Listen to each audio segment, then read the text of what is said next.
Olá, eu vou conversar hoje com o Eduardo Janetti, economista e escritor, e nós vamos falar sobre um assunto que fala-se pouco no Brasil. Nós vamos falar sobre federação, federalismo, descentralização, governos independentes dentro de um país unificado pela sua cultura, pela sua língua e pela sua territorialidade. Eduardo, eu tenho uma hipótese de que o Brasil só vai dar certo o dia que ele se descentralizar. Você acha que eu estou certo ou estou errado? Estamos juntos nessa causa, Sérgio, totalmente. Eu acho que o grau de centralização que nós ainda vivemos no Brasil, ele tem muitos aspectos nocivos para um aprimoramento da vida brasileira. Tanto do ponto de vista econômico, quanto político, quanto de expressão das nossas diferenças regionais e do nosso modo de ser. A gente vai explorar isso, são muitos caminhos, mas eu concordo integralmente que o Brasil sempre oscilou muito entre um modelo autoritário centralizado e um modelo democrático republicano descentralizado. Mas os momentos em que o pêndulo foi para o republicano descentralizado, nós não tivemos a coragem de criar um regime genuinamente federativo, com maior autonomia para o poder local. Quando a gente fala do poder local, na verdade a gente fala também de uma descentralização dentro da própria cidade, dentro do próprio estado, né? Quer dizer, cidades mais autônomas. E nas cidades grandes, elas estão se tornando ingovernáveis, né? Na verdade, inclusive do ponto de vista da sustentabilidade, da mobilidade urbana, da eficácia dessa urbanização que nós vivemos, o que nós temos que pensar, uma cidade inteligente, na verdade, é uma cidade de bairros autônomos, né? De bairros autogovernados, relativamente autossuficientes para reduzir as transações, a mobilidade, etc., né? As pessoas vão ser mais felizes nesse mundo, você não acha? Então, as coisas relevantes para a vida do cidadão ocorrem onde ela mora. E ela mora no bairro, ela mora na cidade. Não adianta Brasília decretar Plano Nacional de Resíduos Sólidos, Plano Nacional de Saneamento, Plano Nacional de Educação. Você olha o papel, que beleza, está tudo resolvido, que maravilha. Você vai olhar na ponta, não aconteceu rigorosamente nada. Por quê? Porque os municípios não têm capacitação e não têm recursos para fazer. Então, essa centralização é muito nociva. A Constituição de 88 ela é assimétrica, num sentido muito relevante, muito crítico dessa questão federativa. Ela é uma opção pelo Estado federativo, mas é um federalismo truncado, num sentido preciso. Foram descentralizadas as atribuições de setor público, educação, saúde, saneamento, transporte, segurança, mas não foi descentralizada a autoridade para tributar. Ela continuou concentrada em Brasília. 2/3 do total arrecadado no Brasil é governo central, é governo federal. Então o dinheiro viaja até Brasília para voltar. A regra do Estado federativo é o dinheiro público deve ser gasto o mais perto possível de onde ele é arrecadado. Só tem 2 tipos de recursos que vão para Brasília, que não fazem passeio de ida e volta. Tem atividades que só o governo central pode executar, sem dúvida nenhuma, diplomacia, segurança externa, órgãos reguladores, Banco Central, isso é dinheiro central. E tem distribuição interregional. Nós temos uma heterogeneidade de padrão de vida, de riqueza no Brasil, é natural que os estados mais favorecidos transfiram algum recurso para os estados menos favorecidos, não tem problema nenhum com isso. Claro. Este dinheiro passa para Brasília. O que não é Estado central, Estado União, e o que não é redistribuição regional, não precisa e não deve ir para Brasília para voltar. Fica perto de onde é arrecadado. Vai haver controle, vai haver uma discussão local sobre a destinação, prioridades. Vai terminar com o butim que é disputado em Brasília e que gera o fisiologismo, que nós não queremos mais, e vai dar poder e autonomia para o cidadão participar das decisões que lhe dizem respeito sobre destinação de recursos. Sérgio, é impressionante, o Brasil é um país onde 40% da renda nacional transita pelo setor público. É uma carga tributária de 33% do PIB e é um déficit nominal de 7% do PIB. 40% de todo o valor criado a cada ano pelos brasileiros passa pelo setor público. E nós estamos num país onde metade dos domicílios não tem saneamento básico. Como é que é possível isso? Tem alguma coisa profundamente errada. O Bolsa Família, que tem um impacto na vida de dezenas de milhões de brasileiros, é 0,5% do PIB, é a migalha que cai da mesa. Nós estamos falando de 40% do PIB. Isso tem muito a ver com o federalismo truncado. Não só, tem a ver com previdência, tem a ver com custo financeiro da dívida e tudo mais, mas o federalismo truncado é de primeira ordem na explicação dessa enormidade de um país onde 40% da renda nacional passa pelo setor público e a sociedade não vê contrapartida mínima de políticas públicas do padrão que nós exigimos no século XXI. E a gente ouve o tempo todo as pessoas, as autoridades dizendo, não, a saúde vai mal porque falta recurso, a educação vai mal porque falta recurso. Então, certamente, falta recurso intelectual, né?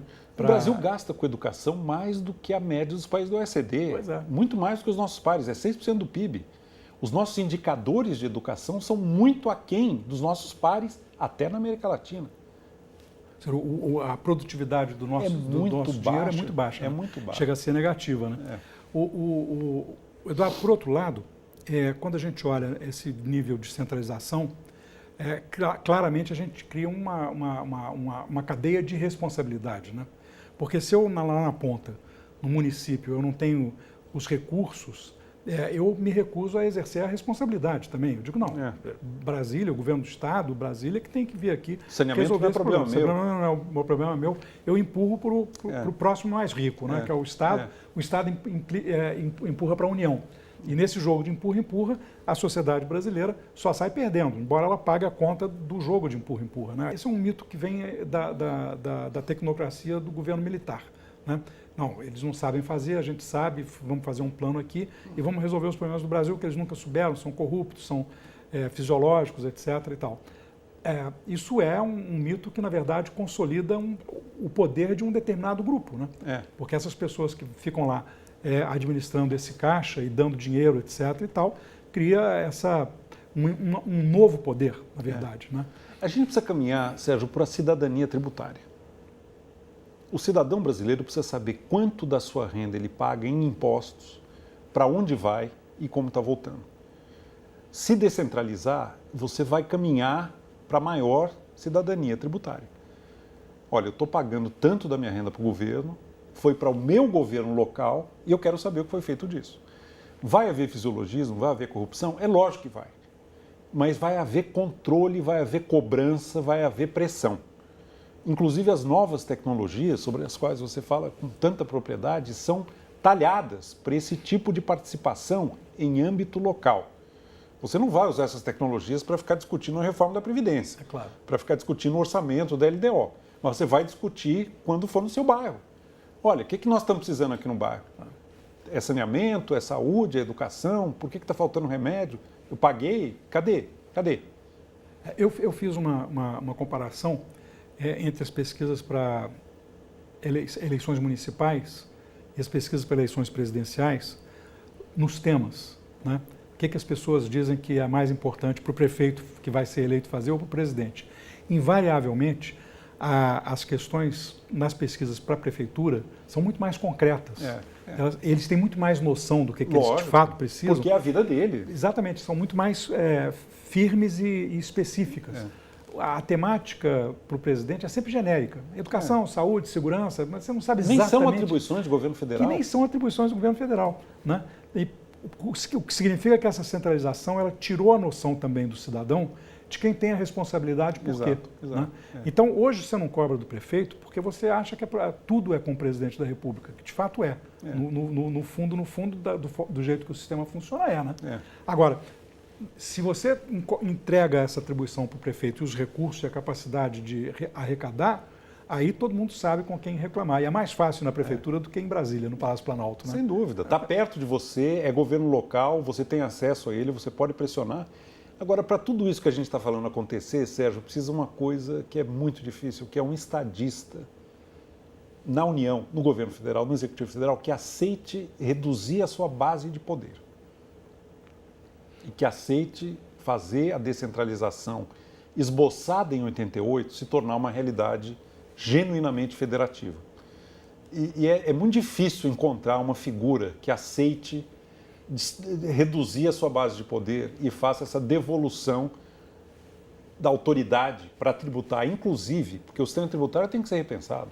Você não pode ter a União arrecadando e depois todo mundo de pires na mão pedindo dinheiro para a União. Vai ser muito difícil encontrar esse estadista. Esse sistema em que todos os estados e municípios são pedintes de pires na mão e a União é o poder concedente que dá. Né? E que se legitima também por isso. Exatamente. Isso aí é a raiz fundamental do clientelismo brasileiro e é um incentivo poderoso à corrupção. Né? Porque, na verdade, quando você começa a pedir mais dinheiro, tem uma hora que não é só para educação, saúde, eu quero para financiar a campanha, eu quero para fazer isso. E aí você vai criando um incentivo, uma enorme quantidade de estímulos a que o sistema entre em disfunção. Né? E, por outro lado, toda a discussão federativa brasileira, ela desconsidera o fato de que tem federações bem-sucedidas. Né? Desde federações menores que a nossa, como o Canadá e a Alemanha, né? Até federações maiores que a nossa. As pessoas, às vezes, não se dão conta que os Estados Unidos têm mais estados que o Brasil.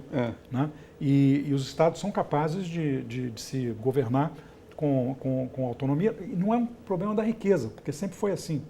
Eles não foram sempre tão ricos quanto são hoje. Agora, nós estamos num país onde 85% dos 5.570 municípios praticamente não arrecada. Vive de mesada constitucional. Se você quer uma receita para má utilização do dinheiro público, não há melhor do que essa. O cidadão que mora no município nem sabe de onde vem o dinheiro, não sabe quanto ele paga, como é que chega e como é usado. Quanto menor o IDH do município, mais ele gasta do orçamento em legislativo municipal. É exatamente o contrário do que deveria ser.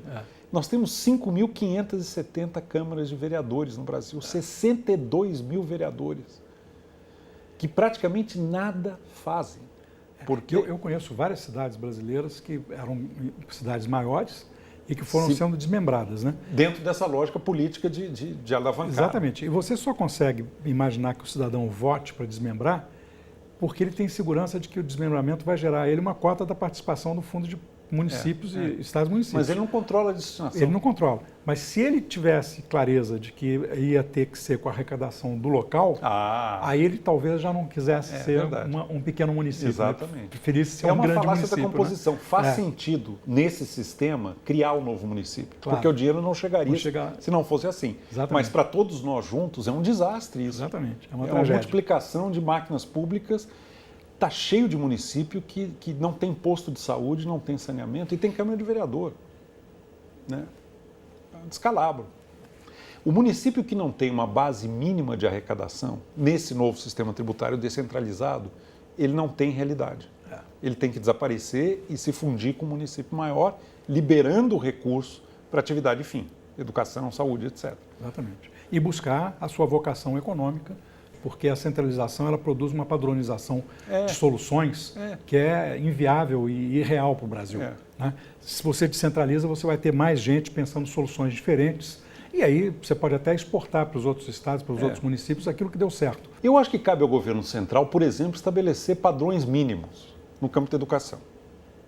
Como é feita essa educação, cada município escolhe a maneira que ele achar mais apropriada fazer. Agora, ele tem que entregar um padrão mínimo e isso tem que ser estabelecido para o país. Eduardo, obrigado. Foi uma ótima conversa. Gente, tem várias formas diferentes de organizar o Brasil. A gente não precisa de continuar sendo como nós somos. Nós podemos ser melhores. Se você gostou desse episódio, quer rever ou quer ver outro episódio da série Entrevista, acesse o Futura Play. Até mais.